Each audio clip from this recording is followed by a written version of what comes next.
l'humanité a placé dans l'espace une machine à remonter le temps d'une valeur de 10 milliards de dollars pour comprendre l'univers. Le télescope James Webb devait être notre œil le plus puissant de l'histoire. Mais, au lieu de trouver des réponses, il est revenu avec un paradoxe qui met notre esprit au défi. Webb a mesuré la vitesse d'expansion actuelle de l'univers et a trouvé une valeur de 73. C'était une réussite incroyable. Mais il y a un problème. La plus ancienne lumière restante du Big Bang nous dit que cette vitesse devrait être de 67. Les deux mesures sont précises. Nos modèles doivent donc être fondamentalement erronés. Pourtant, Chess, la contradiction la plus choquante n'est pas celle-ci. C'est le fait que nous ne savons rien de la nature de l'énergie et de la matière noire, qui constituent 95% de l'univers. Si vous aussi, vous voulez assembler les pièces de ce puzzle cosmique, aimez cette vidéo, car les lois de la physique sont peut-être en train d'être réécrites. Commençons. Pendant des années, nous avons cru que l'univers était mesurable. Une sphère d'un rayon de 13,8 milliards d'années-lumière. Grand, mais fini. Mais, lorsque le télescope spatial James Webb a regardé dans cette obscurité d'apparence vide, cette certitude s'est effondrée. Le télescope a révélé des galaxies formées seulement quelques centaines de millions d'années après le Big Bang. Il a mis au jour des trous noirs qui grandissaient à une vitesse que la théorie n'autorisait pas. Et il a découvert des structures apparues bien plus tôt que prévu. Nous savons maintenant que l'univers est bien plus vaste que nous le pensions, car la chose la plus troublante que Webb ait révélée, ce n'est pas la distance à laquelle il peut voir, c'est ce que ces découvertes impliquent sur l'échelle réelle de la réalité. Le premier concept à comprendre est simple mais profond. Dans l'espace, la distance n'est pas seulement une distance, c'est aussi du temps. La lumière se déplace à 300 000 km par seconde. C'est la chose la plus rapide de l'univers. Assez rapide pour faire 7 fois le tour de la Terre en 1 seconde. Mais, lorsque les distances s'allongent, même cette vitesse se transforme en retard. Quand vous regardez une pièce, vous voyez le passé d'il y a quelques milliardièmes de secondes. Quand vous regardez un bâtiment lointain, le retard s'allonge à 1 millionième de seconde. Mais, lorsque les échelles commencent à changer, tout devient différent. Quand vous regardez la Lune, vous la voyez telle qu'elle était il y a 1,3 secondes. Si le Soleil disparaissait maintenant, sa lumière continuerait de nous parvenir pendant 8 minutes et 20 secondes. À partir de là, les retards atteignent des dimensions pour lesquelles l'intuition humaine n'a jamais évolué. L'étoile la plus proche nous montre son apparence d'il y a 4,2 ans. Le centre de la Voie lactée nous parvient avec 26 000 ans de retard. Quand vous observez la galaxie d'Andromède, vous voyez sa lumière d'il y a environ 2,5 millions d'années, bien avant l'histoire écrite, bien avant les villes, bien avant le langage. Le ciel nocturne n'est pas un spectacle en direct de la réalité, c'est un enregistrement. Chaque point lumineux porte une estampille temporelle. Chaque photon est un messager d'un moment différent de l'histoire cosmique. Plus le photon a voyagé longtemps, plus l'information qu'il apporte est ancienne. C'est pourquoi les astronomes disent que James Webb ne regarde pas seulement loin, il regarde en arrière dans le temps. Mais l'univers ne préserve pas ses messages sans les altérer, car l'espace s'étend. Les galaxies ne s'envolent pas dans l'espace. L'espace entre elles s'élargit, silencieusement et continuellement. Lorsque l'espace s'étire, il étire aussi la lumière qui le traverse. Les longueurs d'onde s'allongent. La lumière bleue et ultraviolette, pleine d'énergie, se décale vers le rouge. puis elles passent dans l'infrarouge. Cet effet est connu sous le nom de décalage vers le rouge. Et ce n'est pas seulement un changement de couleur, c'est un enregistrement physique de l'expansion de l'univers depuis que la lumière a commencé son voyage. Le décalage vers le rouge fonctionne comme une horloge cosmique. Plus la lumière est étirée, plus elle a voyagé longtemps, et plus tôt elle a été émise dans l'histoire de l'univers. La distance et le temps deviennent inséparables. Regarder plus loin, c'est regarder plus profondément dans le passé. Pendant des décennies, les astronomes se sont principalement appuyés sur des télescopes conçus pour la lumière visible, la bande étroite du spectre que les yeux humains ont évolué pour détecter. Des instruments comme Hubble ont transformé notre compréhension des galaxies proches, des nébuleuses et des régions de formation d'étoiles. Ils ont révélé le mouvement, la structure et des détails extraordinaires.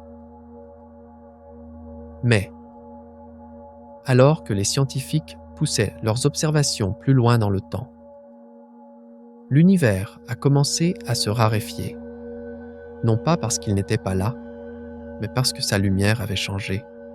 La lumière des premières galaxies, en voyageant à travers l'espace en expansion, s'est étirée au-delà des longueurs d'onde visibles. Lorsqu'elle atteignait la Terre, une grande partie ne tombait plus dans la gamme que ces télescopes étaient conçus pour observer. De vastes régions de l'univers primitif sont devenues difficiles à lire. L'obscurité n'était pas vide, elle était illisible. Le télescope spatial James Webb a été construit pour lire ce que les instruments précédents ne pouvaient pas lire. Webb a été optimisé dès le départ pour la lumière infrarouge, et son miroir s'étend sur plus de 6,5 mètres. Il est recouvert d'une fine couche d'or au niveau microscopique. Choisi pour sa capacité à réfléchir les longueurs d'onde infrarouges avec une efficacité extraordinaire. Il n'orbite pas autour de la Terre. Il opère à près d'1 million de miles de distance, dans un point gravitationnel stable où il peut rester immobile et non perturbé. Cette distance est essentielle pour détecter les faibles signaux infrarouges, car Webb doit rester extrêmement froid. La lumière infrarouge est étroitement liée à la chaleur. Un télescope chaud brillerait dans les longueurs d'onde qu'il essaie d'observer. Il noirait les signaux les plus faibles de l'univers. Webb devait être assez silencieux pour écouter. Un immense bouclier solaire bloque la chaleur et la lumière du Soleil, de la Terre et de la Lune. Mais de son côté ombragé, le télescope se refroidit à des températures où les anciens photons peuvent se détacher sur fond d'obscurité. C'est seulement alors que Webb peut détecter la lumière qui a voyagé pendant des milliards d'années. Lorsque Webb regarde une région du ciel qui semble complètement noire à nos yeux, il ne cherche pas le néant, il attend. Il attend les photons qui ont commencé leur voyage lorsque l'univers était jeune. Des photons étirés presque jusqu'à l'invisibilité par l'expansion de l'espace. Ces photons n'arrivent pas en torrent. Ils arrivent lentement, parfois un par un. Webb peut regarder le même morceau de ciel pendant des heures, voire des jours. Il collecte patiemment la lumière qui a traversé presque tout l'univers observable. Et ce qu'il y trouve, ce n'est pas un début silencieux. Il trouve de l'activité et des galaxies apparaissent là où on ne les attendait pas. Des systèmes qui forment déjà des étoiles, des structures qui fusionnent déjà. L'univers primitif ne semble pas hésitant ou fragile. Il semble occupé. Alors, comment ces premières galaxies se sont-elles formées si rapidement? Car les modèles standards prévoyaient une croissance lente. Le gaz devait refroidir. Les halos de matière noire devaient suffisamment grandir. Les étoiles devaient prendre des millions d'années pour se former. Quand les galaxies apparaîtraient enfin, elles devaient être petites et faibles, des systèmes fragiles qui mettraient des centaines de millions d'années à se développer. Mais Webb a trouvé une foule. Des galaxies brillantes sont apparues à plusieurs reprises, à des époques qui auraient dû être presque vides, où ce n'étaient pas de faibles étincelles s'accrochant à l'existence. Elles étaient déjà actives, déjà structurées, déjà en train de former des étoiles à des taux intenses. La surprise n'était pas un seul objet inhabituel, c'était le modèle. Il y en avait trop. Dans les 500 premiers millions d'années de l'univers, Webb a détecté des galaxies produisant d'énormes quantités de lumière. Certaines contenaient des étoiles d'une valeur de centaines de millions, voire de milliards de masses solaires. Selon les modèles de longue date, rassembler autant de matière aurait dû prendre beaucoup plus de temps que l'univers n'en disposait. La gravité est forte, mais elle n'est pas rapide. Le gaz ne s'effondre pas instantanément. Il doit perdre de l'énergie et refroidir. Les halos de matière noire doivent croître par fusion et accrétion. Et les étoiles doivent se former barres verticales, consommer leur carburant et finalement mourir. Chaque étape impose une échelle de temps qui ne peut être sautée. Pourtant, les galaxies étaient déjà là. Ce qui rend cela encore plus troublant, ce n'est pas seulement leur luminosité ou leur masse, c'est leur maturité chimique. Webb a détecté des traces d'éléments comme le carbone, l'oxygène et l'azote dans certaines de ces jeunes galaxies. Ces éléments n'ont pas été créés lors du Big Bang. Ils ont été forgés à l'intérieur des étoiles. Et les étoiles ne les libèrent que lorsqu'elles meurent. Leur présence signifiait quelque chose d'inévitable. Au moins, une génération précédente d'étoiles devait déjà s'être formée, avoir vécu et terminé sa vie. Tout cela dans les premières centaines de millions d'années de l'univers. L'horloge cosmique était repoussée. Les astronomes ont commencé à appeler ces galaxies des briseuses d'univers. Des objets dont l'existence même repousse les limites de la cosmologie. Car, selon les modèles standards, des galaxies de cette taille ne devaient pas exister à des époques aussi précoces. Et cette tension a forcé les astronomes à repenser une hypothèse fondamentale. Avec quelle efficacité l'univers pouvait-il convertir le gaz en étoile ? Dans l'univers moderne, la formation d'étoiles est étonnamment inefficace. La plupart du gaz à l'intérieur des galaxies ne devient jamais une étoile. Il est chauffé, agité par la turbulence, soufflé par les radiations ou perturbé par les vents stellaires. Seule une petite fraction reste pour s'effondrer en de nouveaux soleils. Les premières galaxies semblent avoir fonctionné dans des conditions différentes. Une possibilité est la densité. L'univers primitif était plus petit. La matière était plus dense. Les nuages de gaz entraient en collision plus souvent. Une autre possibilité est la composition. Les premières générations d'étoiles étaient composées presque exclusivement d'hydrogène et d'hélium, sans éléments lourds pour compliquer le refroidissement. Les fusions ont probablement aussi joué un rôle. Dans l'univers primitif, les galaxies étaient plus proches les unes des autres. Les collisions étaient fréquentes. Lorsque les galaxies fusionnaient, le gaz était entraîné vers l'intérieur et comprimé à des densités extrêmes, déclenchant des explosions de formation d'étoiles intenses. Chacune de ces idées explique une partie du tableau. Aucune ne le résout complètement. Au centre de ces premières galaxies se cache un autre mystère. Webb a détecté des trous noirs supermassifs déjà en place, alors que l'univers avait moins de 500 millions d'années.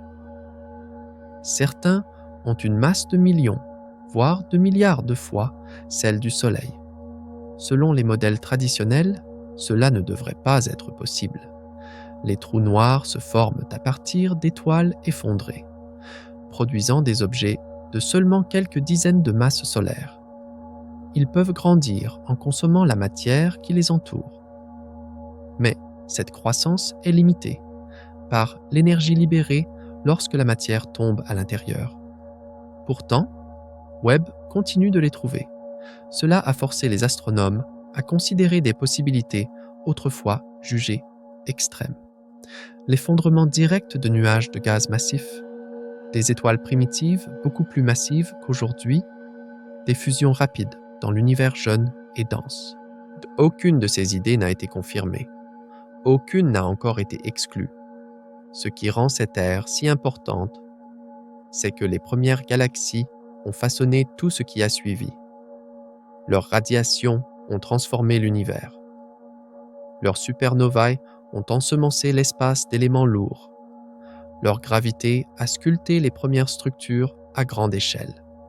Si elles se sont formées plus tôt et plus rapidement que prévu, toute la chronologie de l'évolution cosmique se décale. À mesure que Webb continue de regarder plus profondément dans le temps, le modèle devient impossible à ignorer. L'univers n'a pas attendu. Il a assemblé des étoiles, des galaxies et des trous noirs à une vitesse qui défie nos équations. Le cosmos primitif n'était pas un début fragile, c'était une vague. Mais ce début intense soulève une autre question. Si l'univers était si organisé si tôt, combien de galaxies y a-t-il réellement pendant la majeure partie du XXe siècle? Les astronomes pensaient avoir atteint une réponse plausible à l'une des plus grandes questions imaginables. Combien y a-t-il de galaxies dans l'univers? La méthode était simple en principe, bien que difficile en pratique. Pointez un télescope puissant vers un petit morceau de ciel apparemment vide. Comptez chaque galaxie que vous pouvez détecter. Puis, extrapolez ce nombre pour représenter l'ensemble de l'univers observable. Lorsque le télescope spatial Hubble a réalisé ses observations les plus profondes, le résultat a été stupéfiant. Dans une région du ciel pas plus grande qu'un grain de sable tenu à bout de bras, Hubble a révélé environ 10 000 galaxies. À l'époque, l'image semblait écrasante. Bon, à partir de là, les astronomes ont estimé que l'univers contenait quelques centaines de milliards de galaxies. Le nombre semblait presque inconcevable. Pendant des années, il en est resté ainsi. Puis, le télescope spatial James Webb a regardé dans la même obscurité, là où les images précédentes montraient des vides. Webb a trouvé de la structure, là où l'espace noir séparait autrefois des taches lointaines. Webb a détecté de faibles lueurs infrarouges, des couches de galaxies empilées les unes sur les autres, cachées non seulement par la distance, mais par la longueur d'onde. Ce n'était pas un échec des télescopes précédents, c'était une limite de la vision. À mesure que l'univers s'étend, la lumière des galaxies lointaines est étirée vers des longueurs d'onde plus longues. Au moment où cette lumière atteint la Terre, watch it, une grande partie ne se trouve plus dans la gamme visible que ces télescopes étaient conçus pour observer. Les galaxies étaient toujours là. Leur lumière avait simplement été déplacée hors de portée. Webb a été construit pour la suivre, dans l'une de ses observations en champs profonds les plus ambitieuses. Webb s'est concentré sur une région du ciel à peine plus grande que 3 pleines lunes. Pendant des centaines d'heures, il a collecté des milliers d'expositions uniques, accumulant patiemment les faibles signaux infrarouges qui avaient voyagé pendant des milliards d'années. Lorsque ces images ont été combinées, le résultat était saisissant. Environ 800 000 galaxies distinctes remplissaient le cadre. Il y a 800 000 galaxies dans un morceau de ciel que la plupart des gens qualifieraient de vide. Pour apprécier l'échelle de ce résultat, Imaginez imprimer le célèbre champ ultra profond de Hubble sur une seule feuille de papier. Pour afficher l'image de Webb au même niveau de détail, l'impression devrait mesurer 4 mètres de haut et 4 mètres de large. Un portrait de l'histoire cosmique de la taille d'un mur. Et chaque point de lumière sur cette image n'est pas une étoile, c'est une galaxie. Chacune de ces galaxies contient des millions, des milliards, parfois des billions d'étoiles. Beaucoup abritent des systèmes planétaires. Beaucoup sont riches en poussière et en éléments lourds, forgés par des générations de naissances et de morts d'étoiles. L'univers n'est pas peuplé d'îles isolées, dérivant dans l'obscurité. Il est densément peuplé. Ce qui rend cette découverte encore plus puissante, c'est que Webb n'a pas seulement compté les galaxies, il les a mesurées. Pour chacune d'entre elles, les astronomes peuvent estimer la distance, la masse, le taux de formation d'étoiles et l'âge approximatif. Prises ensemble, ces mesures permettent aux scientifiques de reconstruire comment les galaxies ont évolué sur la quasi-totalité de la durée de vie de l'univers. Lorsqu'ils l'ont fait, un modèle plus profond a émergé. Les galaxies ne sont pas réparties au hasard dans l'espace. Elles se regroupent, elles s'alignent, elles suivent des chemins invisibles sur d'immenses distances. Aux plus grandes échelles, l'univers ressemble à une vaste toile cosmique. De longs filaments de matière s'étendant sur des dizaines et des centaines de millions d'années-lumière, s'intersectant en des nœuds denses où se forment les amas de galaxies, et séparés par de vastes régions où presque rien ne se trouve. Cette structure était prédite depuis des décennies. Webb l'a révélée avec une clarté nouvelle. La plupart des galaxies que Webb a détectées étaient cachées derrière de la poussière, qui bloque la lumière visible mais laisse passer les longueurs d'onde infrarouges. Des populations entières de galaxies poussiéreuses en formation d'étoiles apparaissent pour la première fois, comblant les vides là où les relevés précédents voyaient des lacunes, complétant des motifs qui semblaient autrefois brisés. C'est important car la distribution des galaxies n'est pas une décoration, c'est un enregistrement. Après le Big Bang, la matière était répartie presque uniformément dans l'espace, avec de minuscules variations de densité imprimées dans les tout premiers instants de l'univers. Les régions, légèrement plus denses, exerçaient une gravité légèrement plus forte. Au fil du temps, la matière a afflué vers ces régions, amplifiant les différences. La gravité a sculpté l'espace en filaments et en nœuds, vidant la matière des régions environnantes, laissant derrière elles d'immenses vides. Alors, à quelle date ces structures se sont-elles formées? Les observations de Webb suggèrent que ce processus a commencé tôt, alors que l'univers n'avait que quelques milliards d'années. Des filaments de plusieurs dizaines de millions d'années-lumière de long existaient déjà. Oui, certaines structures sont si grandes et si organisées qu'elles défient les attentes sur la rapidité avec laquelle la matière peut s'organiser. Un exemple frappant est une structure que les astronomes ont baptisée la vigne cosmique. Une chaîne de plus de 20 galaxies étroitement regroupées, s'étendant sur plus de 13 millions d'années-lumière. Ces galaxies existaient lorsque l'univers était encore jeune. Pourtant, la structure rivalise en échelle avec des formations beaucoup plus anciennes. Ce qui rend cette structure particulièrement intrigante, c'est son état. Certaines de ces plus grandes galaxies ont déjà cessé de former des étoiles. Elles ont consommé ou perdu le gaz nécessaire pour en créer de nouvelles. C'est inhabituel à une époque aussi précoce de l'histoire cosmique. L'implication est subtile. L'environnement compte. Si les galaxies dans les régions denses évoluent différemment de celles qui sont isolées. Les interactions et les fusions accélèrent leur cycle de vie. La croissance se produit rapidement. Le carburant est consommé rapidement. Ce modèle n'est pas rare. En utilisant les données de Webb, les astronomes ont assemblé le catalogue de groupes de galaxies le plus profond jamais produit. Plus de 1600 groupes et proto-amas, s'étendant d'il y a environ 12 milliards d'années à seulement quelques milliards d'années. Ces groupes représentent les blocs de construction des amas de galaxies massifs d'aujourd'hui. En comparant les groupes à différentes distances, les scientifiques peuvent suivre le déroulement de la formation des structures au fil du temps. Les premiers groupes semblent chaotiques. La formation d'étoiles est intense.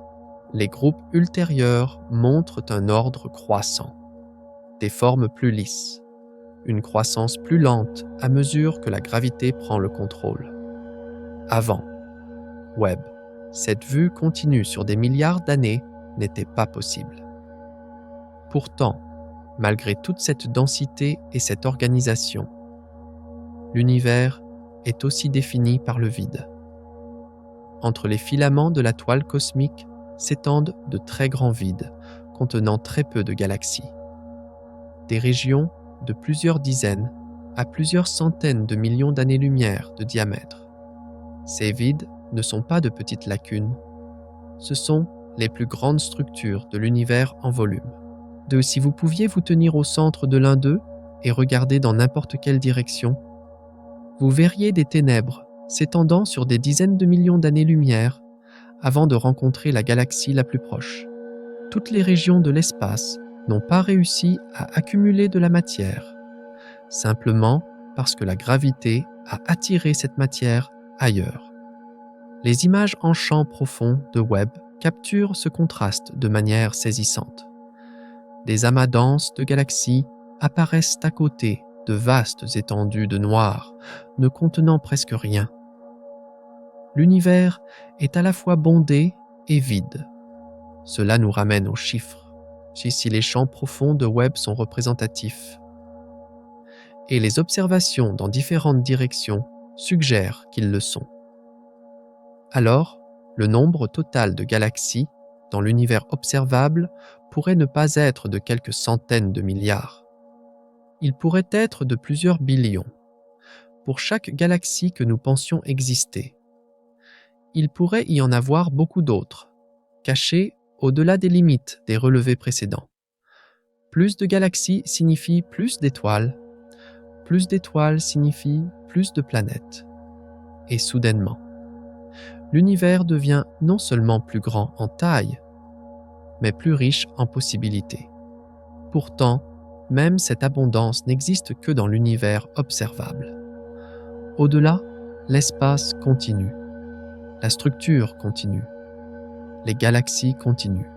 Donc si la réalité est si peuplée dans la partie que nous pouvons voir, l'échelle réelle de tout ce qui se trouve au-delà devient impossible à ignorer. Alors, quelle est la taille de l'espace dans lequel toute cette structure, ces billions de galaxies, sont réparties? À première vue, l'univers semble facile à mesurer. Le Big Bang a eu lieu il y a environ 13,8 milliards d'années. La lumière se déplace à une vitesse constante. Il semble naturel de supposer que les objets les plus éloignés que nous pouvons voir se trouvent à environ 13,8 milliards d'années-lumière. Cette intuition est fausse. Le rayon de l'univers observable n'est pas de 13,8 milliards d'années-lumière. Il a un rayon d'environ 46,5 milliards d'années-lumière, ce qui lui donne un diamètre d'environ 93 milliards d'années-lumière. Et ce n'est pas de la spéculation ou de l'exagération. C'est un résultat mesuré, soutenu par les observations de l'expansion cosmique et le comportement de la lumière ancienne. La raison pour laquelle cela semble impossible est que cela entre en conflit avec notre façon instinctive de penser le mouvement. Rien ne peut se déplacer plus vite que la lumière dans l'espace. Cette règle est toujours valable. Aucune galaxie ne s'envole à des vitesses impossibles. Aucun signal ne dépasse la limite de vitesse cosmique. Au lieu de cela, l'univers grandit d'une manière plus silencieuse et bien plus étrange. Il étire l'espace lui-même. Et c'est là que la véritable puissance de Webb se révèle. Car ce télescope ne regarde pas seulement loin. Il regarde les tout premiers moments de cet univers en expansion, qui s'étire, qui se remodèle, puis, avec ce qu'il trouve, il ébranle toutes nos théories. Voici les découvertes choquantes que Webb a faites. JADES-G-S-Z14-0 ne devrait pas exister. Mais elle était là, de la lumière provenant d'il y a 13,4 milliards d'années. Seulement 290 millions d'années après le Big Bang. Alors que l'univers n'était qu'un nourrisson, une galaxie massive s'était déjà formée. Cette galaxie avait une masse d'environ 500 millions de masses solaires. Dans des conditions normales, rassembler autant de matière aurait dû prendre des milliards d'années, car la gravité est forte mais lente. Le gaz doit refroidir. Les halos de matière noire doivent suffisamment grandir. Les étoiles doivent se former. Chaque étape nécessite inévitablement du temps. Mais JADES était déjà là. Non seulement elle existait, mais elle brillait. Car la galaxie émettait une quantité énorme de lumière ultraviolette, ce qui signifiait qu'une formation d'étoiles intenses était en cours. De plus, des signatures de carbone et d'oxygène ont été détectées dans son spectre. Ces éléments n'existaient pas au Big Bang.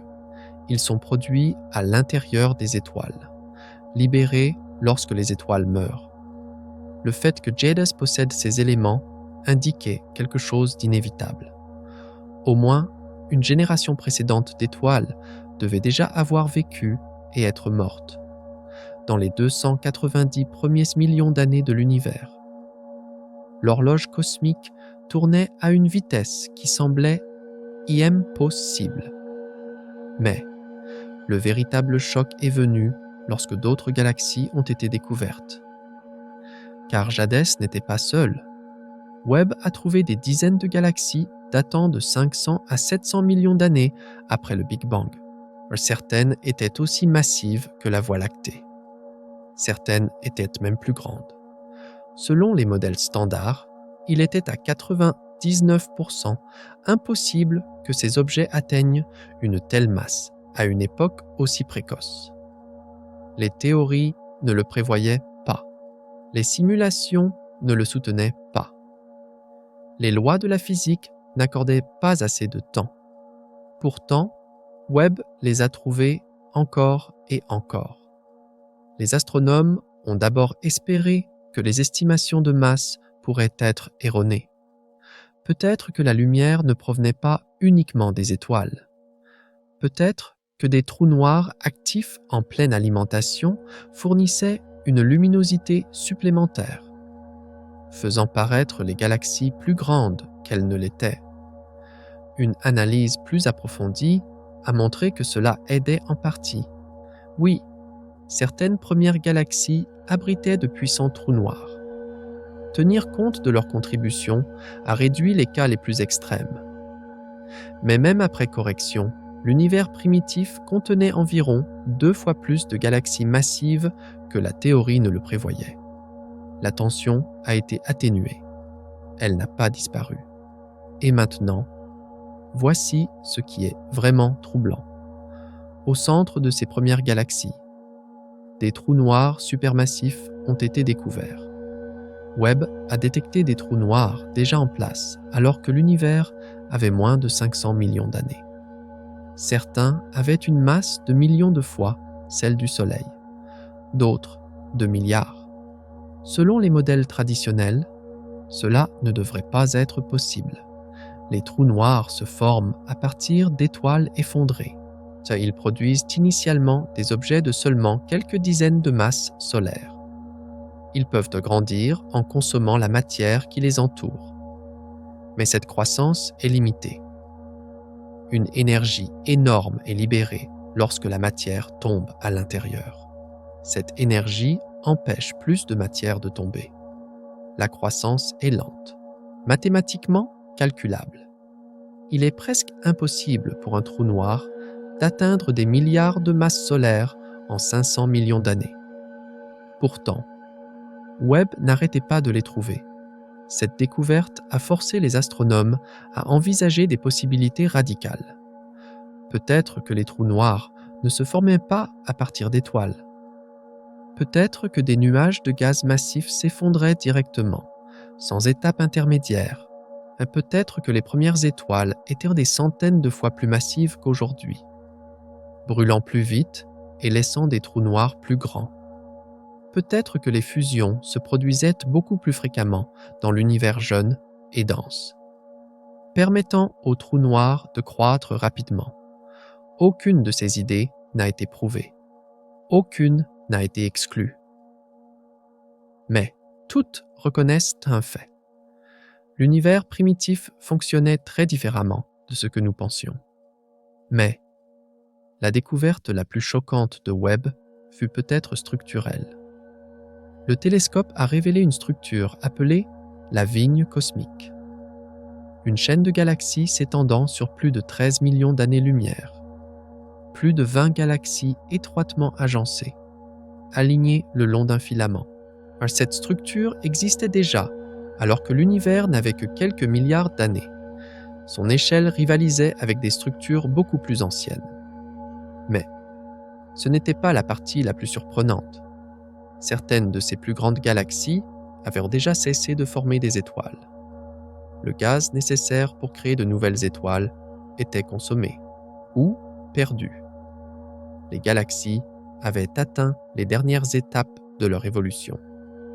C'était inhabituel à une époque aussi précoce de l'histoire cosmique, car une galaxie devrait prendre des milliards d'années pour vieillir, pour consommer son gaz, pour arrêter la formation d'étoiles, pour devenir rouge. Mais la vigne cosmique était déjà à ce stade, alors que l'univers n'avait pas encore atteint sa pleine maturité. Ces découvertes révèlent un modèle. L'univers primitif s'est organisé beaucoup plus rapidement que prévu. Les galaxies se sont formées plus tôt que la théorie ne le permettait. Les trous noirs ont grandi plus vite que les lois de la physique ne le prévoyaient. Les structures se sont assemblées plus rapidement que les simulations ne le calculaient. Chaque découverte délivre le même message. Nous devons réécrire la chronologie cosmique. Mais comment l'expliquer ? Quelle loi de la physique manque ? Quel processus a été négligé ? Car ce que Webb a trouvé n'est pas seulement inattendu. Une partie est presque, et la réponse à cette question est encore plus troublante. Car Webb n'a pas seulement compté les galaxies, il les a mesurées. Il a déterminé la distance de chacune, calculé sa masse, estimé son taux de formation d'étoiles, trouvé son âge approximatif. Toutes ces mesures, prises ensemble, ont permis aux scientifiques de reconstruire comment les galaxies ont évolué sur la quasi-totalité de la durée de vie de l'univers. Le résultat fut stupéfiant. Le nombre de galaxies était bien supérieur aux attentes. Lorsque le télescope spatial Hubble a réalisé ses observations les plus profondes, il a compté environ 10 000 galaxies dans une petite région du ciel. À l'époque, ce nombre était incroyable. Les astronomes en ont déduit que l'univers contenait quelques centaines de milliards de galaxies. Mais, quand Webb a regardé dans la même obscurité, tout a changé. Dans une région du ciel à peine plus grande que quelques pleines lunes, Webb a détecté environ 800 000 galaxies distinctes. 800 000 galaxies dans une zone que la plupart des gens qualifieraient de vide. Pour comprendre l'échelle de ce résultat, imaginez imprimer le célèbre champ ultra profond de Hubble sur une seule feuille de papier pour afficher l'image de Webb au même niveau de détail. L'impression devrait mesurer 4 mètres de haut et 4 mètres de large. Un portrait de l'histoire cosmique de la taille d'un mur. Et chaque point de lumière sur cette image n'est pas une étoile, c'est une galaxie. Chaque galaxie contient des millions, des milliards, parfois des billions d'étoiles. beaucoup abritent des systèmes planétaires. Beaucoup sont riches en poussière et en éléments lourds, forgés par des générations de naissances et de morts d'étoiles. Cette découverte est déjà saisissante en soi. Mais le véritable choc est ailleurs, car la plupart des galaxies que Webb a trouvées étaient invisibles pour les télescopes précédents. Elles étaient cachées par la poussière. Une poussière qui bloque la lumière visible, mais laisse passer les longueurs d'onde infrarouges. Des populations entières de galaxies poussiéreuses en formation d'étoiles ont émergé pour la première fois. Comblant les vides là où les relevés précédents voyaient des lacunes, complétant des motifs qui semblaient autrefois brisés. C'est important car la distribution des galaxies n'est pas aléatoire. C'est un enregistrement. Après le Big Bang, la matière était répartie presque uniformément, avec seulement de minuscules variations de densité. Mais, au fil du temps, la gravité a amplifié ces variations. La matière a afflué vers les régions plus denses, sculptant l'espace en filaments et en nœuds, vidant la matière des régions environnantes, laissant d'immenses vides. Et Webb a montré à quel point cette structure a commencé tôt, alors que l'univers n'avait que quelques milliards d'années. Des filaments de plusieurs dizaines de millions d'années-lumière de long existaient déjà. Certaines structures étaient si grandes qu'elles ont soulevé la question de la rapidité avec laquelle la matière pouvait s'organiser. Cela pointait vers une autre impossibilité. Les théories ne prévoyaient pas que les structures soient aussi organisées si tôt. Les simulations montraient un processus plus lent. Mais les observations disaient le contraire. L'univers avait devancé la théorie. Mais la découverte peut-être la plus frappante concernait le nombre de galaxies. Si les champs profonds de Webb sont représentatifs, et les observations dans différentes directions le suggèrent, alors le nombre total pourrait ne pas être de quelques centaines de milliards. Il pourrait être de plusieurs billions. Pour chaque galaxie que nous pensions exister, il pourrait y en avoir beaucoup d'autres, cachées au-delà des limites des relevés précédents. Plus de galaxies signifie plus d'étoiles. Plus d'étoiles signifie plus de planètes. Soudainement, l'univers devient non seulement plus grand en taille, mais plus riche en possibilités. Mais même cette abondance n'existe que dans l'univers observable. Au-delà, l'espace continue, la structure continue, les galaxies continuent. Si la réalité est si peuplée dans la partie que nous pouvons voir, l'échelle réelle de tout ce qui se trouve au-delà est inimaginable, car l'univers observable a des limites fixées par les lois de la physique. Cette limite n'est pas liée à la distance que nous pouvons voir, mais à la distance que la lumière a pu parcourir. Elle est connue sous le nom d'horizon cosmique. Comme l'univers a 13,8 milliards d'années, la lumière n'a pu voyager que pendant cette durée. Mais, comme l'espace s'est étendu, la lumière ne traverse pas une distance fixe. Elle se déplace sur une distance croissante. Certains photons ont réussi à nous atteindre parce qu'ils ont commencé leur voyage assez tôt. D'autres n'y parviendront jamais, car l'espace entre eux et nous s'étend plus vite que la lumière. Ce n'est pas un mur, c'est une frontière d'information. Au-delà, l'espace ne s'arrête pas, il continue. Mais d'une manière qui ne nous atteindra jamais. Au-delà de 46 milliards d'années-lumière, des galaxies existent toujours. Des étoiles se forment et meurent toujours. Des trous noirs fusionnent toujours. Des histoires cosmiques entières se déroulent hors de notre portée. Aucun signal de ces régions n'atteindra jamais la Terre. Non pas parce que notre technologie est insuffisante, mais parce que l'espace-temps, lui-même l'empêche. De plus, cette frontière n'est pas fixe. À mesure que le temps passe, l'univers observable grandit, car la lumière de régions plus éloignées a eu plus de temps pour nous atteindre. L'horizon se déplace lentement vers l'extérieur. Mais, en même temps, l'expansion cosmique s'accélère. L'espace s'étire maintenant plus vite que par le passé. Ces deux effets sont en compétition. Le résultat est un univers où certains objets deviennent brièvement observables, puis disparaissent pour toujours hors de portée. Il n'est pas garanti que les galaxies que nous pouvons voir aujourd'hui resteront visibles pour toujours.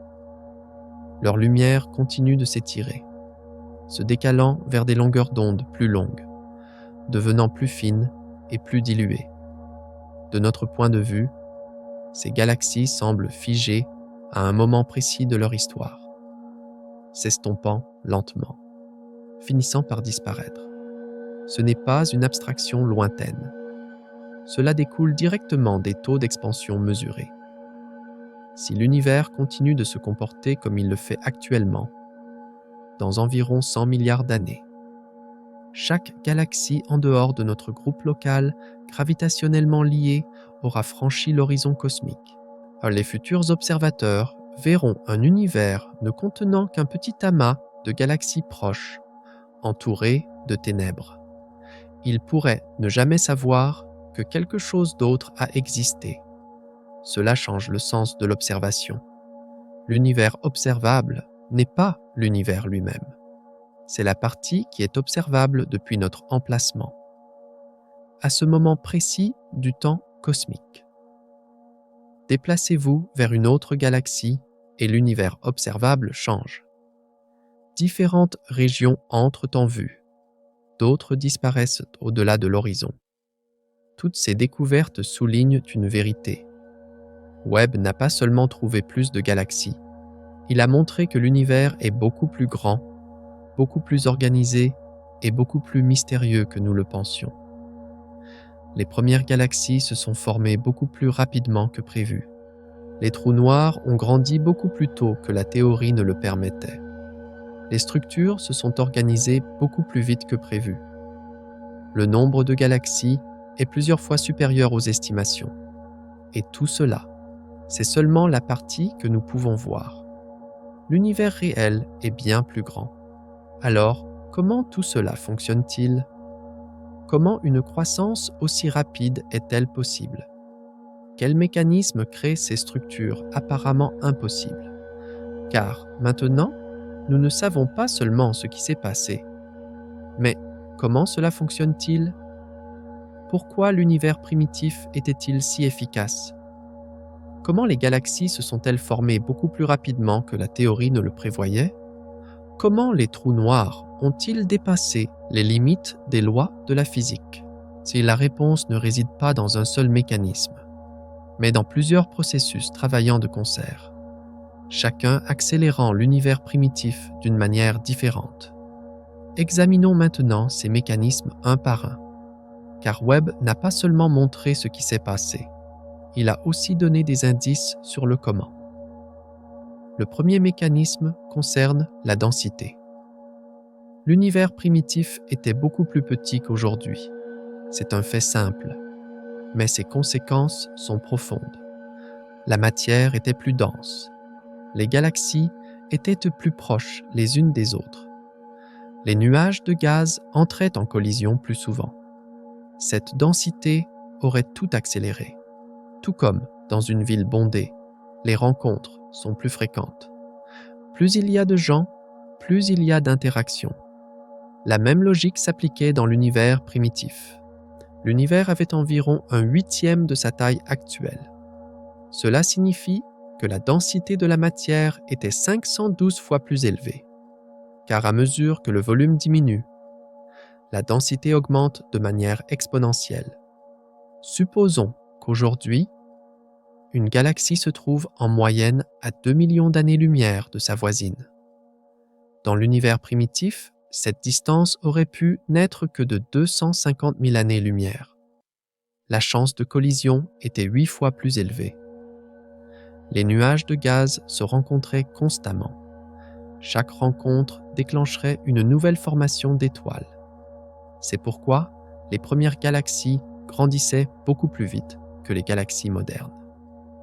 Mais la densité seule ne suffit pas, car lorsque le gaz entre en collision, il ne se transforme pas immédiatement en étoile. Il doit d'abord refroidir et se perdre de l'énergie, se condenser suffisamment. Ce processus est normalement lent. Mais l'univers primitif avait un autre avantage, sa composition. Les premières générations d'étoiles étaient composées presque exclusivement d'hydrogène et d'hélium. Pas d'éléments lourds, pas de carbone, pas d'oxygène, pas d'azote. À première vue, cela peut sembler un inconvénient. Mais c'était en fait un avantage énorme, car les éléments lourds compliquent le refroidissement. Ils émettent des radiations de différentes manières à différentes températures. Ils ralentissent l'effondrement du gaz, l'hydrogène et l'hélium pur. En revanche, sont beaucoup plus simples. Ils se comportent de manière plus prévisible. Ils refroidissent plus rapidement. Cela signifie que la formation d'étoiles était beaucoup plus efficace, qui dans l'univers moderne, seulement environ 1 à 2% d'un nuage de gaz se transforme en étoile. Le reste est chauffé, dispersé ou soufflé. Dans l'univers primitif, ce taux aurait pu atteindre 10 à 20%, 10 fois plus efficace. La même quantité de gaz produisait 10 fois plus d'étoiles. Le troisième mécanisme concerne les fusions. Les galaxies ne vivent pas seules. Elles interagissent les unes avec les autres. Parfois, elles entrent en collision. Elles fusionnent. Dans l'univers moderne, les fusions sont relativement rares. Les galaxies sont assez éloignées. Mais, dans l'univers primitif, tout était beaucoup plus proche. Les collisions étaient à part fréquentes, presque inévitables. Une galaxie pouvait rencontrer une autre galaxie toutes les quelques centaines de millions d'années. Chaque fusion déclencherait une explosion massive de formation d'étoiles. Car lorsque deux galaxies entrent en collision, leurs gaz sont entraînés vers l'intérieur, comprimés à des densités extrêmes. Les températures augmentent. La formation d'étoiles s'accélère. Le gaz qu'une galaxie consommerait normalement en 1 milliard d'années pourrait être consommé en quelques centaines de millions d'années. Cela explique pourquoi les premières galaxies étaient si brillantes. Elles étaient en état de fusion constante, en croissance constante, en production constante de nouvelles étoiles. Mais le mécanisme peut-être le plus intéressant concerne la matière noire. La matière noire est invisible. Elle n'émet pas de lumière, elle n'absorbe pas la lumière. Mais elle exerce une gravité, et la gravité est le fondement de la construction des structures. La matière noire a commencé à s'agréger bien avant la matière ordinaire. Après le Big Bang, l'univers était presque uniforme, avec seulement de minuscules variations de densité. La matière ordinaire était chaude. La pression de radiation la dispersait. Elle ne pouvait pas s'effondrer. Mais la matière noire n'interagit pas avec les radiations. Elle n'est pas soumise à la pression. Elle a donc commencé à s'agréger immédiatement, seulement quelques centaines de millions d'années après le Big Bang. La matière noire avait déjà formé d'énormes halos, des puits invisibles. Chaque puits pesait des milliards de masses solaires, exerçant une gravité immense. Au fil du temps, à mesure que l'univers refroidissait, la matière ordinaire a commencé à tomber dans ces puits. Le gaz a afflué vers les centres des halos de matière noire, s'est condensé, s'est chauffé. Les étoiles se sont allumées. La matière noire a fourni un squelette invisible. L'univers visible a été construit sur ce squelette. Ces 4 mécanismes ont fonctionné ensemble. La densité a augmenté les collisions. La composition simple a accéléré le refroidissement. Les fusions ont déclenché la formation d'étoiles. La matière noire a fourni la structure. Le résultat est une situation où la formation d'étoiles dans l'univers primitif était 10 à 20 fois plus efficace que dans l'univers moderne. La même quantité de gaz produisait beaucoup plus d'étoiles, beaucoup plus rapidement, de manière beaucoup plus organisée. Cela explique les galaxies géantes que Webb a observées. Elles n'étaient pas anormales, et elles fonctionnaient simplement selon des règles différentes. Les règles de l'univers primitif, les règles de l'efficacité, les règles de la vitesse. Mais tous ces processus sont revenus à la normale. À mesure que l'univers s'étendait, la densité a diminué. Les collisions ont diminué. Les éléments lourds ont commencé à s'accumuler. Le refroidissement a ralenti. L'efficacité de la formation d'étoiles a chuté. Aujourd'hui, la plupart du gaz d'une galaxie ne devient jamais une étoile. Il est agité par la turbulence, chauffé par les radiations, soufflé par les explosions de supernovae. Les galaxies modernes sont beaucoup moins efficaces. Elles grandissent beaucoup plus lentement. Elles ont une durée de vie beaucoup plus longue.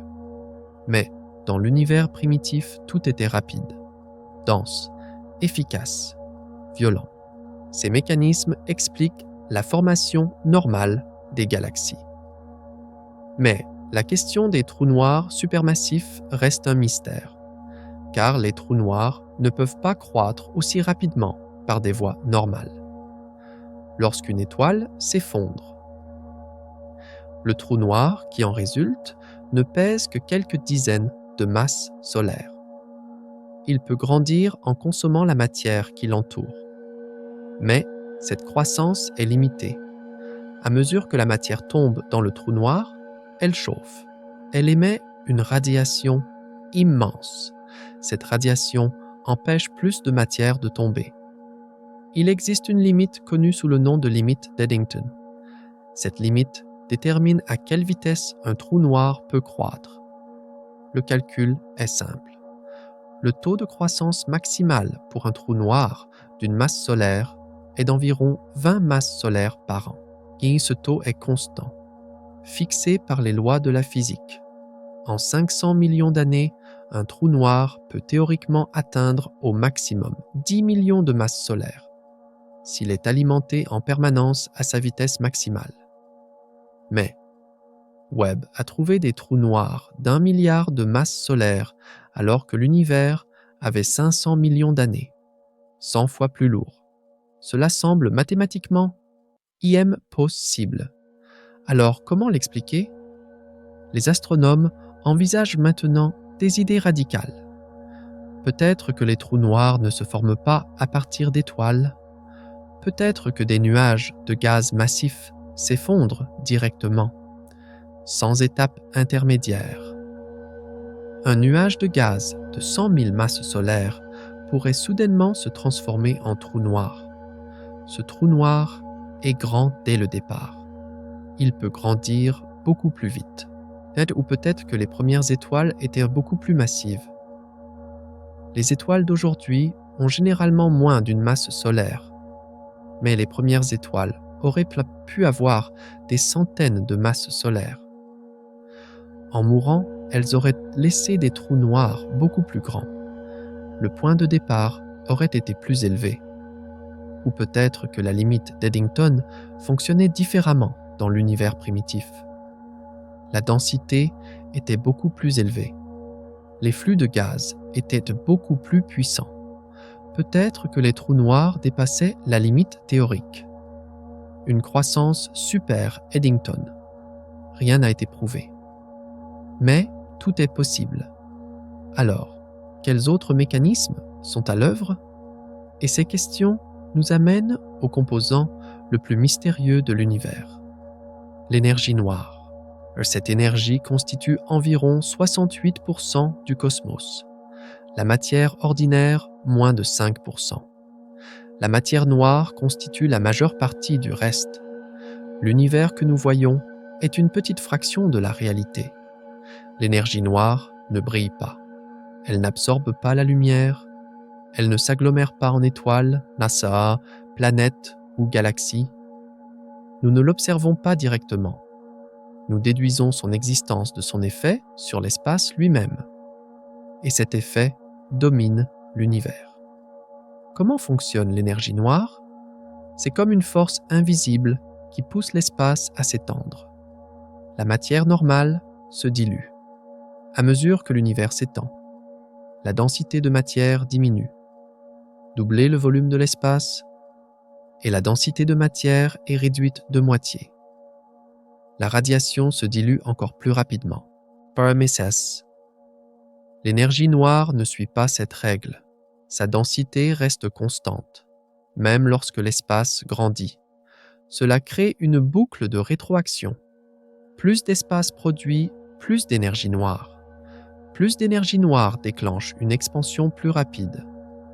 Une expansion plus rapide crée plus d'espace. Pendant des milliards d'années, ce cycle silencieux a modifié l'équilibre des forces dans le cosmos. Au début, la matière dominait, permettant à la gravité de façonner les galaxies, les amas et la toile cosmique. Mais, à mesure que l'expansion diluait la matière, l'énergie noire a pris le dessus. Il y a environ 5 milliards d'années, elle est devenue l'influence dominante sur l'expansion cosmique. James Webb ne détecte pas directement l'énergie noire. Mais ses empreintes sont partout où Webb regarde, dans l'étirement extrême de la lumière ancienne, dans la taille immense de l'univers observable, dans la manière dont les galaxies lointaines reculent et s'estompent. L'effet de l'énergie noire est inscrit dans le ciel. Sans énergie noire, l'univers serait beaucoup plus petit. L'horizon cosmique serait beaucoup plus proche. De vastes régions de l'espace que nous pouvons observer aujourd'hui n'entreraient jamais dans notre champ de vision. L'énergie noire ne façonne pas seulement le présent, elle détermine l'avenir. Si l'énergie noire reste constante, et les observations actuelles le suggèrent, l'expansion se poursuivra pour toujours. La gravité maintiendra les amas de galaxies ensemble.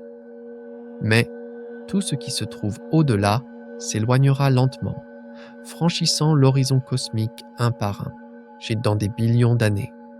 Les observateurs à l'intérieur d'une galaxie comme la Voie lactée verront un univers rempli d'étoiles proches, et très peu d'autres choses.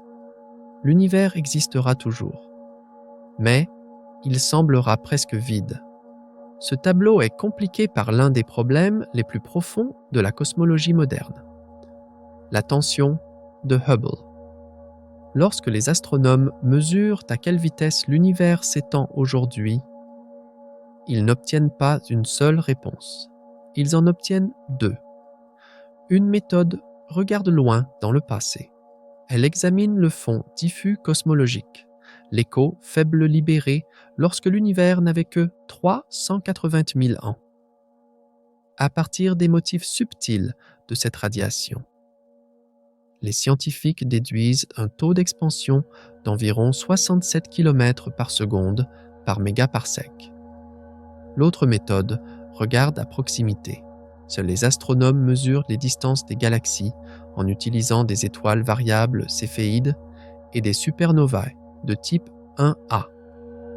Puis, ils comparent ces distances à la vitesse à laquelle les galaxies s'éloignent. Cette approche produit constamment une valeur plus élevée, environ 73 km par seconde par mégaparsec. Les deux mesures sont précises. Les deux ont été répétées. Les deux ont été scrutées. Elles ne correspondent pas. Cette divergence est connue sous le nom de tension de Hubble. Elle représente une fissure sérieuse dans notre compréhension de l'univers. On s'attendait à ce que James Webb la résolve, en améliorant les mesures de distance. Au lieu de cela, Webb a confirmé le taux d'expansion plus élevé. La tension n'a pas disparu. Elle est devenue plus difficile à ignorer, ou cela laisse la cosmologie face à des possibilités inconfortables.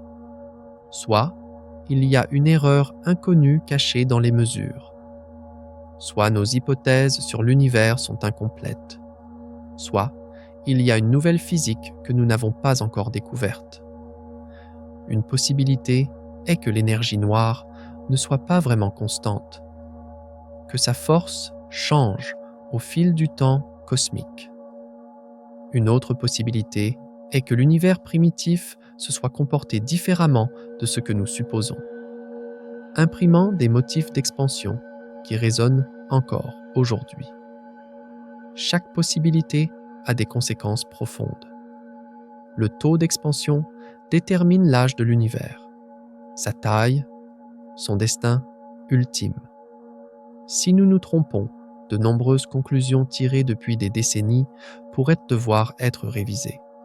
Il existe aussi un scénario plus extrême, pas encore exclu, et que si l'énergie noire, au lieu de rester constante, se renforce avec le temps, l'expansion pourrait finir par surpasser la gravité même à des échelles plus petites. Les amas de galaxies se disloqueraient. Les galaxies se dissoudraient. Dans les cas les plus extrêmes, même les atomes pourraient être déchirés. Dans un avenir lointain, parfois appelé le Big Rip. Les preuves actuelles ne soutiennent pas ce résultat. Mais l'incertitude demeure. Ce qui est déjà clair, c'est que l'énergie noire domine le cosmos. Elle étire l'espace. Elle cache de vastes régions de la réalité hors de notre portée. Elle détermine ce que les futurs observateurs pourront voir et ce qu'ils ne sauront jamais avoir existé. C'est la raison pour laquelle l'univers observable s'étend sur 93 milliards d'années-lumière. La raison pour laquelle une grande partie de la réalité restera à jamais inaccessible. Pourtant, l'énergie noire seule ne peut pas expliquer l'univers que nous observons. Car, tandis qu'elle sépare l'espace aux plus grandes échelles, quelque chose d'autre doit attirer la matière aux échelles plus petites. Quelque chose d'autre doit permettre aux galaxies de se former au lieu de se disperser dans un vide uniforme. Cette force est aussi invisible, tout aussi mystérieuse et tout aussi fondamentale. La matière noire. Pour comprendre comment l'univers maintient sa structure, nous devons nous tourner vers le cadre invisible. La matière noire régit la façon dont l'univers se maintient. Sans elle, l'univers révélé par le télescope spatial James Webb n'existerait sous aucune forme reconnaissable. Car les galaxies ne se seraient jamais agglomérées. Les amas se seraient dispersés. La structure à grande échelle n'aurait jamais émergé. La matière noire ne brillait pas. Elle n'absorbe pas la lumière. Elle n'émet aucune radiation que nous pouvons détecter directement. Pourtant, elle surpasse en poids tout ce que nous pouvons voir par un facteur de plus de 5 pour 1. Environ 85% de toute la matière dans l'univers est de la matière noire. Chaque étoile, chaque galaxie, chaque nébuleuse brillante existe au sein d'un cadre qui est fondamentalement invisible. La structure que nous voyons n'est pas la structure elle-même. C'est la surface éclairée d'une architecture beaucoup plus profonde. Les premiers indices de la matière noire sont apparus il y a près d'un siècle. Les astronomes ont remarqué que les galaxies se comportaient de manière contraire aux attentes. Les étoiles, dans les régions extérieures des galaxies spirales, tournaient trop vite. Elles se déplaçaient à des vitesses qui auraient dû les projeter dans l'espace intergalactique si la matière visible était tout ce qui existait. Elles ne se sont pas échappées. Au lieu de cela, elles sont restées liées, se comportant comme si chaque galaxie était intégrée dans un immense halo de masse invisible. Cette masse invisible était la matière noire. À mesure que les observations s'étendaient, les preuves se sont multipliées. Des amas entiers de galaxies ont montré le même problème à des échelles beaucoup plus grandes. Les galaxies individuelles se déplaçaient trop vite pour être maintenues ensemble par les seules étoiles et le gaz. La lentille gravitationnelle a révélé des distorsions dans les galaxies d'arrière-plan que la matière visible ne pouvait pas expliquer. Elle courbait la lumière dans des régions où peu ou rien n'était visible. Encore et encore. La conclusion était inévitable.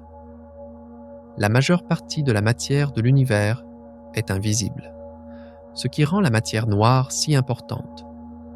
Ce n'est pas seulement sa quantité, c'est son comportement.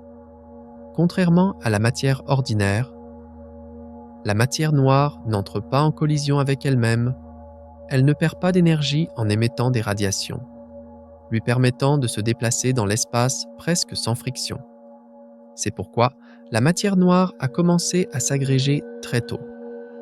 Peu après le Big Bang, l'univers était presque uniforme, avec de minuscules variations de densité imprimées dans les tout premiers instants.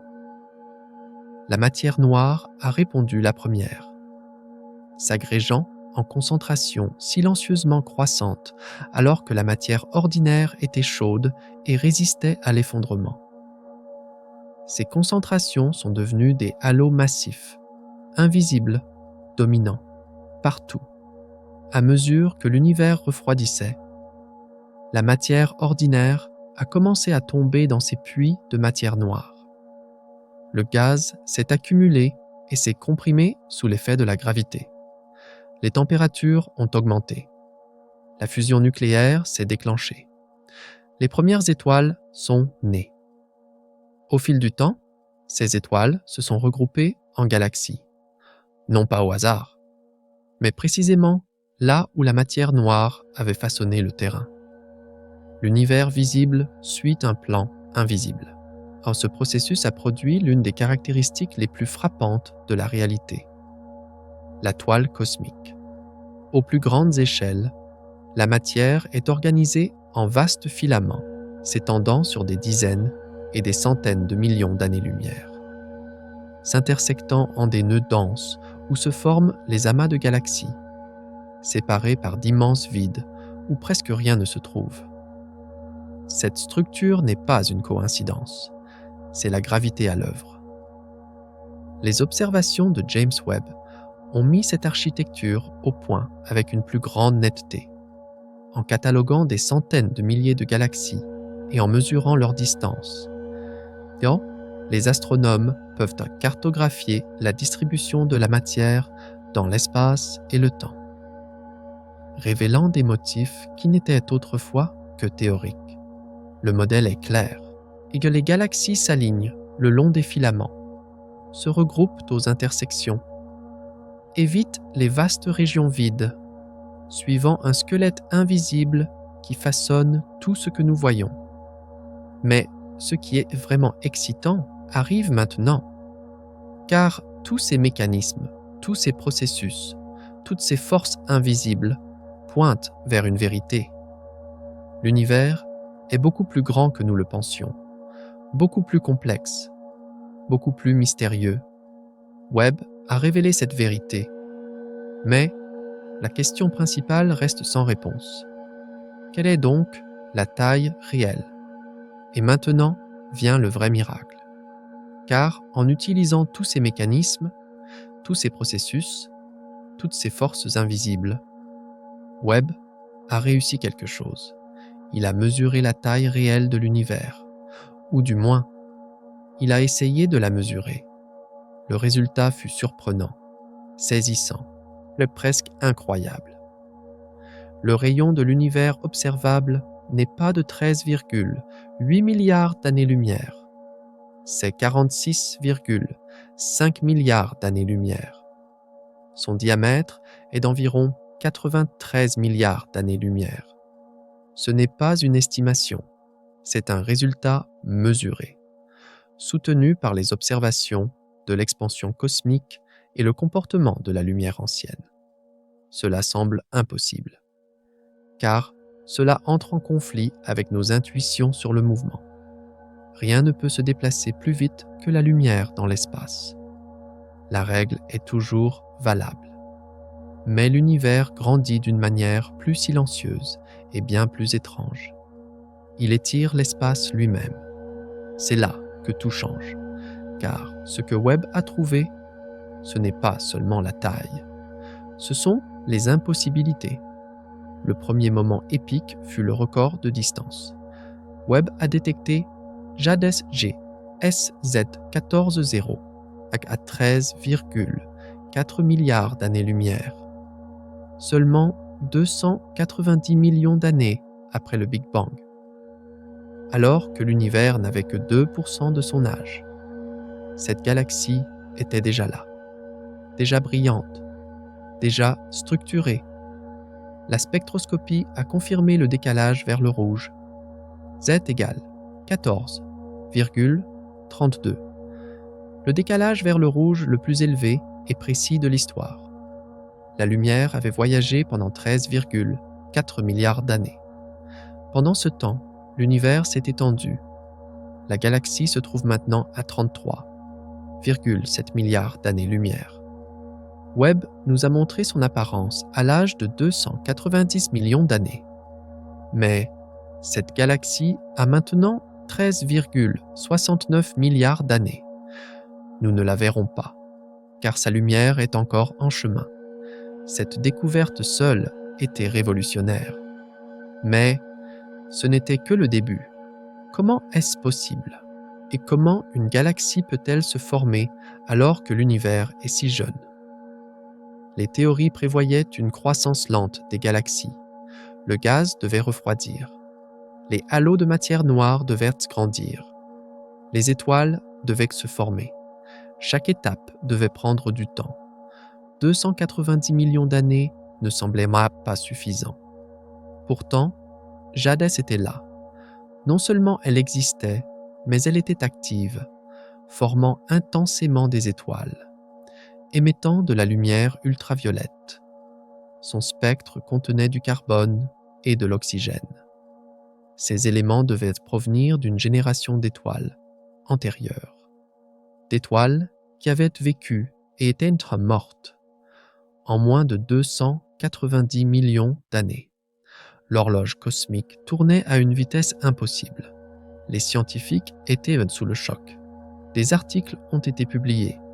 Des théories ont été remises en question. La chronologie a commencé à être réécrite. Mais il y avait plus grand. Webb n'a pas trouvé une seule galaxie. Il en a trouvé des dizaines. Il en a trouvé des centaines. Des galaxies datant de 500 à 700 millions d'années après le Big Bang. Certaines étaient aussi massives que la Voie lactée, 100 milliards de masses solaires. D'autres étaient encore plus grandes, 200 à 300 milliards de masses solaires. Selon les modèles standards, c'était à 99% impossible. La gravité ne fonctionnait pas aussi vite. Le gaz ne s'agglomérait pas aussi vite. Les étoiles ne se formaient pas aussi vite. Les mathématiques ne le permettaient pas. Les lois de la physique l'empêchaient. Pourtant, Webb les a trouvées. Il les a trouvées encore et encore, dans différentes régions du ciel, à différentes distances, dans différentes directions. Toutes délivraient le même message. L'univers primitif fonctionnait beaucoup plus efficacement que la théorie. Comment cela pouvait-il être? Les astronomes ont d'abord pensé à une erreur. Peut-être que les estimations de masse étaient fausses. Peut-être que la luminosité était trompeuse. Peut-être que des trous noirs actifs fournissaient de la lumière supplémentaire, faisant paraître les galaxies plus grandes qu'elles ne l'étaient. D'autres analyses ont été faites. Des corrections ont été appliquées. Les contributions des trous noirs ont été calculées. Le résultat a changé. Mais il n'a pas disparu. Même après correction, l'univers primitif contenait 2 fois plus de galaxies massives que la théorie ne le prévoyait. 2 fois. La tension s'est atténuée, mais n'a pas été éliminée. Webb a observé avec différents instruments. à regarder à différentes longueurs d'onde. Le même modèle est apparu. L'univers primitif était peuplé. La formation d'étoiles était efficace. La structure est apparue rapidement. Le monde scientifique a dû repenser ses hypothèses fondamentales. Et maintenant, le troisième moment épique. Les trous noirs supermassifs. Webb a trouvé des trous noirs massifs, déjà en place, alors que l'univers avait moins de 500 millions d'années. Certains étaient de millions de masses solaires, d'autres de milliards. Le trou noir, nommé UHZ, date d'il y a 13,2 milliards d'années. L'univers n'avait que 600 millions d'années. Le trou noir avait déjà 40 millions de masses solaires. Un autre trou noir, alors que l'univers avait 470 millions d'années, avait 1,6 milliard de masses solaires. Impossible. Il n'y avait pas de mathématiques pour ça, car les trous noirs grandissent lentement. Une étoile s'effondre. Un trou noir de 10 à 100 masses solaires se forme. Il mange la matière qui l'entoure. Mais, lentement, il y a la limite d'Eddington. À mesure que la matière tombe, elle chauffe, émet des radiations. Ces radiations empêchent plus de matière de tomber. Le taux de croissance est limité, environ 20 masses solaires par an au maximum. En 500 millions d'années. Le maximum théorique est de 10 millions de masses solaires, même en étant nourri en permanence à vitesse maximale. Webb a trouvé des trous noirs d'1 milliard de masses solaires, 100 fois plus lourds, car cela remet en question toutes les théories. Peut-être que les trous noirs ne se forment pas à partir d'étoiles, peut-être que des nuages de gaz massifs s'effondrent directement. 100 000 masses solaires sans étape intermédiaire. Ou peut-être que les premières étoiles étaient beaucoup plus massives. Des centaines de masses solaires. En mourant, elles laissent des trous noirs massifs. Ou peut-être que la limite d'Eddington est dépassée. Une croissance super Eddington. La densité de l'univers primitif le rend possible. Rien n'a été prouvé. Mais tout est envisagé, car les théories actuelles sont insuffisantes. La communauté scientifique débat d'idées radicales. Les publications se multiplient. Les simulations sont relancées. Le paradigme change. Mais le véritable choc fut le quatrième moment épique. Le nombre de galaxies. Hubble avait compté environ 10 000 galaxies, dans un petit morceau de ciel. À partir de là, on avait estimé que l'univers contenait quelques centaines de milliards de galaxies. Webb a regardé dans la même obscurité. Mais, beaucoup plus profondément, beaucoup plus loin, une zone de la taille de quelques pleines lunes seulement, environ 800 000 galaxies, 800 000. En une seule image, ce n'était pas seulement le nombre, c'était la densité, la plénitude, l'abondance. Chaque point de lumière est une galaxie. Chaque galaxie, des milliards d'étoiles. Chaque étoile, un système planétaire potentiel. L'échelle était à couper le souffle. Que signifie ce nombre? Si les champs profonds de Webb sont représentatifs, alors tout l'univers observable contient des billions de galaxies. Pas un, pas deux, des billions, chacune avec des milliards d'étoiles. Le nombre total d'étoiles est inimaginable, autour de 10 puissance 24. 1 billion de billions, peut-être plus. Et ce sont seulement celles que nous pouvons voir, dans l'univers observable. Au-delà, c'est plus grand, beaucoup plus grand, peut-être infini. L'échelle dépasse l'entendement. La réalité est bien plus riche que nous le pensions. Les scientifiques révisent leurs estimations. Les catalogues sont réécrits. La cosmologie se débat avec de nouvelles données. Et le cinquième moment épique a révélé la structure, la toile cosmique.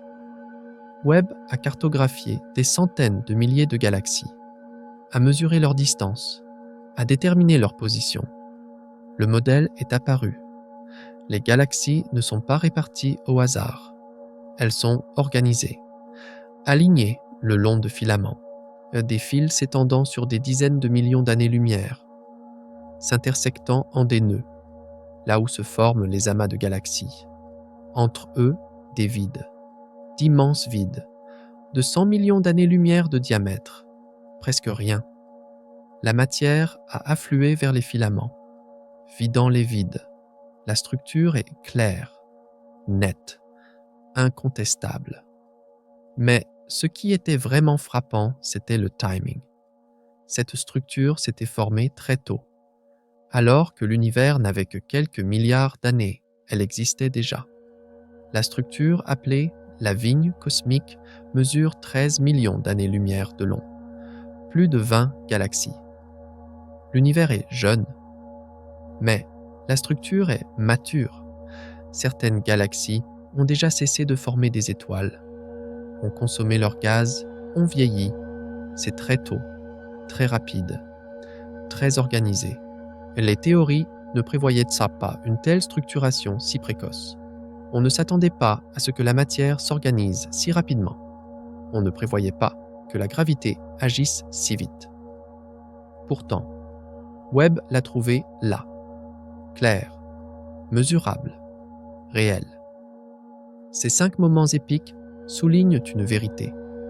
L'univers est beaucoup plus grand que nous le pensions, beaucoup plus rapide, beaucoup plus organisé, beaucoup plus mystérieux. Les galaxies les plus lointaines sont à 13,4 milliards d'années-lumière. Mais leur distance réelle dépasse 33 milliards d'années-lumière. L'univers observable a un diamètre de 93 milliards d'années-lumière. À l'intérieur, des billions de galaxies, chacune avec des milliards d'étoiles, organisées au sein de la toile cosmique, avec des filaments et des vides, formés à une vitesse surprenante à une époque précoce, beaucoup plus efficacement que les théorites ne le prévoyaient, beaucoup plus rapidement que les lois de la physique ne le permettaient. Chaque découverte apporte de nouvelles questions. Chaque réponse révèle des mystères plus profonds. Alors, qu'est-ce que cela signifie? Qu'est-ce que ces découvertes nous disent réellement sur l'univers? Et ces découvertes nous disent ceci sur l'univers. L'univers observable n'est qu'une petite partie de l'univers réel, car les lois de la physique imposent une limite, l'horizon cosmique. Cet horizon ne détermine pas jusqu'où nous pouvons voir, mais jusqu'où la lumière a pu parvenir. L'univers a 13,8 milliards d'années. La lumière a pu voyager pendant cette durée. Mais l'espace s'est étendu. Il s'est étendu continuellement. C'est pourquoi certaines régions ne parviendront jamais. Leurs signaux ne nous parviendront jamais. Au-delà de l'horizon cosmique, l'espace ne s'arrête pas. Il continue. Les galaxies continuent d'exister. Les étoiles continuent de se former.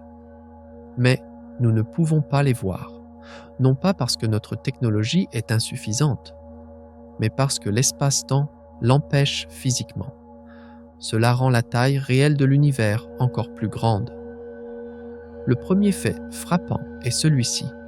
L'univers observable s'agrandit. À mesure que le temps passe, plus de lumière nous parvient. Des régions plus éloignées deviennent visibles. L'horizon cosmique se déplace lentement vers l'extérieur.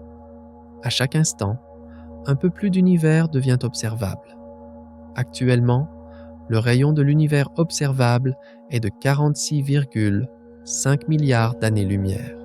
Et dans 100 millions d'années, il sera un peu plus grand. Dans 1 milliard d'années, encore plus grand. Plus de galaxies entreront en vue, plus de structures apparaîtront.